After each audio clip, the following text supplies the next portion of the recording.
दोस्तों, बचपन में जब मेरे नाना जी मुझे रामायण की कहानियाँ सुनाया करते थे तो मुझे लक्ष्मण जी के बेहोश होने पर महावीर हनुमान द्वारा संजीवनी बूटी लेने जाना और संजीवनी बूटी ना मिलने पर पूरा का पूरा पर्वत उठाकर लाने वाला किस्सा बेहद प्रिय था। मैं बार बार अपने नाना जी से वही किस्सा सुनने की जिद किया करता था। वैसे भी दोस्तों, अगर आप हनुमान की तस्वीर या मूर्त देखोगे, चाहे मंदिरों में या कैलेंडरों में, तो आपको हनुमान जी की पहाड़ उठाकर ले जाती हुई तस्वीर ही ज़्यादातर देखने को मिलेगी। खैर दोस्तों, बचपन से ही वो किस्सा सुन शेयर कर रहा हूँ। अगर कोई गलती या भूल हो जाए तो आप कमेंट्स के जरिए मुझे बता सकते हैं। तो दोस्तों, जहाँ तक मेरी जानकारी है, जिस समय लक्ष्मण और मेघनाद का युद्ध होने वाला था, उससे ठीक पहले मेघनाद ने अपनी कुल देवी की तपस्या शुरू की थी और वो तपस्या मेघनाद ने पूरा दिन की थी। और जैसे ही ये खबर श्री राम की सेना तक पहुंची तो विभीषण ने उन्हें बताया कि अगर मेघनाद की तपस्या पूर्ण हो गई तो मेघनाद अमर हो जाएगा। उसके बाद तीनों लोकों में मेघनाद को कोई नहीं मार सकेगा।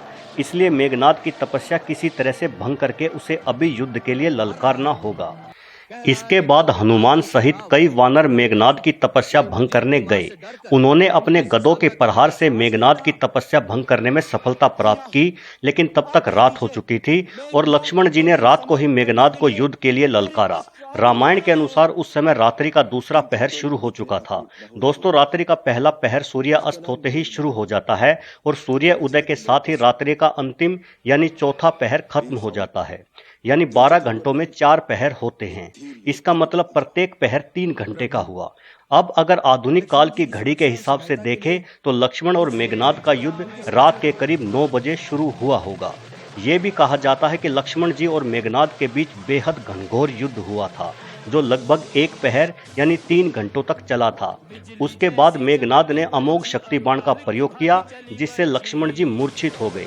मतलब लक्ष्मण जी के मूर्छित होने का समय कोई 12 बजे के आसपास का रहा होगा। लक्ष्मण जी के मूर्छित होने से समस्त वानर सेना में हड़कंप मच गया।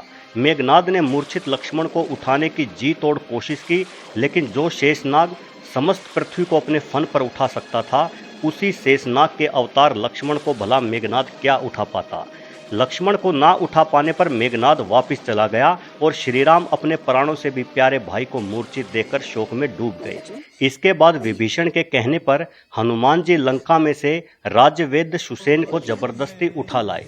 तो दोस्तों, अगर लक्ष्मण जी 12 बजे मूर्छित हुए तो जाहिर है उसके बाद श्रीराम के शोक, विभीषण द्वारा सुसेन को बुला लाने की सलाह देना और हनुमान जी द्वारा सुसेन वेद्य को उठाकर लाना, इन सब में कम से कम 1 घंटा तो लग ही गया होगा। यानी रात्रि के करीब 1 बज चुके होंगे। इसके बाद वेद्य द्वारा लक्ष्मण की जांच करने और उनके प्राण बचाने के लिए संजीवनी बूटी लाने की सलाह देने एवं बजरंग बली को संजीवनी बूटी लाने के लिए प्रस्थान करने में भी कम से कम आधा घंटा जरूर लगा होगा। तो दोस्तों, हम ये मान सकते हैं कि बजरंग बली हनुमान आज के समय के अनुसार करीब 1:30 पर संजीवनी बूटी लाने के लिए रावण की नगरी से उड़े होंगे। और जहां तक सवाल उनके वापस आने का है, तो निश्चित ही वो पौ फटने से पहले वापस भी आ गए थे। यानी कि बजरंग बली के वापस आने का समय लगभग 5 बजे का रहा होगा। 1:30 बजे लक्ष्मण जी की जान बचाने को हनुमान जी उड़े और 5 बजे मतलब 3.5 घंटे में द्रोणागिरी पर्वत उठाकर वापस आ गए। लेकिन दोस्तों, इस 3.5 घंटों में से भी हमें कुछ समय घटाना होगा, क्योंकि जैसे ही लंका से निकलकर पवन पुत्र भारत आए तो रास्ते में उन्हें कालनेमी नामक राक्षस अपना वेश बदले मिला। कालनेमी निरंतर श्री राम के नाम का जप कर रहा था, लेकिन वास्तव में उसकी मंशा हनुमान जी का समय खराब करने की थी। हनुमान जी ने जब जंगल से राम नाम का जाप सुना तो जिज्ञासावश नीचे उतर आए। कालनेमी ने खुद को बहुत बड़ा ज्ञानी बताया और हनुमान जी से कहा कि पहले आप स्नान करके आओ, उसके बाद मैं आपको रावण के साथ चल रहे युद्ध का नतीजा बताऊंगा। भोले हनुमान उस कपटी की बातों में आ गए और स्नान करने चले गए। स्नान करते समय उनका सामना एक मगर से हुआ, जिसे हनुमान जी ने मार डाला। उस मगर की आत्मा ने हनुमान जी को उस कपटी कालनेमी की हकीकत बताई, तो बजरंग बली ने उसे भी अपनी पूंछ में लपेटकर परलोक भेज दिया। लेकिन दोस्तों, इन सब में भी हनुमान जी का कम से कम आधा घंटा जरूर खराब हुआ होगा। उसके बाद बजरंग बली ने उड़ान भरी और द्रोणागिरी पर्वत जा पहुंचे। लेकिन हनुमान जी बलशाली तो बहुत थे, लेकिन कोई वेद्य नहीं थे, इसलिए संजीवनी बूटी को पहचान नहीं पाए और संजीवनी को खोजने के लिए वे काफ़ी देर तक भटकते रहे, यानी फिर से उनका कम से कम आधा घंटा और बर्बाद हो गया। बूटी को ना पहचानने की वजह से हनुमान जी ने पूरा पर्वत ही उठा लिया और वापस लंका की ओर जाने लगे। लेकिन दोस्तों, हनुमान जी के रास्ते में एक और बाधा आ गई। हुआ ये, जब पवन पुत्र पर्वत लिए अयोध्या के ऊपर से उड़ रहे थे तो श्री राम के भाई भरत ने सोचा कि कोई राक्षस अयोध्या के ऊपर से जा रहा है और उन्होंने बिना सोचे समझे महावीर पर बाण चला दिया। बाण लगते ही वीर हनुमान श्री राम का नाम लेते हुए नीचे आ गिरे। हनुमान के मुंह से श्री राम का नाम सुनते ही भरत भौचक्के रह गए और उन्होंने हनुमान जी से उनका परिचय पूछा। तो हनुमान जी ने उन्हें राम रावण युद्ध और लक्ष्मण के मूर्छित होने का पूरा किस्सा सुनाया। सब कुछ सुनकर भरत जी रोने लगे और हनुमान से माफी मांगी। फिर हनुमान जी का उपचार किया गया और हनुमान जी वापस लंका की ओर उड़ चले।